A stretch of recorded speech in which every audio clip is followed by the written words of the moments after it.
আল্লাহর কাছে এত করে চাইলাম, আল্লাহ আমাকে দিল না। কিন্তু একবারও নিজেকে প্রশ্ন বলি নাই, করি নাই যে কতবার হাইয়া আলাস সালাহ বলে আল্লাহ তো আমাকে ডেকেছেন, আমি আল্লাহর ডাকে সাড়াও দিই নাই। জীবনের 1000 বার চলে গিয়েছে হাইয়া আলাস সালাহ শুনেছি, কিন্তু সাড়া দিতে পারি নাই। কতবার আল্লাহ পাক বলেছে বান্দা আমাকে ডাক, আমি তো ডাকিনি। বান্দা এটা কর, আমি তো করিনি। বান্দা এইভাবে চল, আমি তো চলিনি।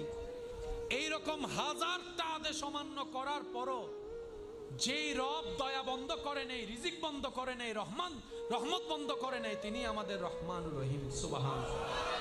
তো মুমিন বান্দারা আফসোস করে না, আপত্তি করে না, ওনারা অপেক্ষা করে রবের হুকুমের।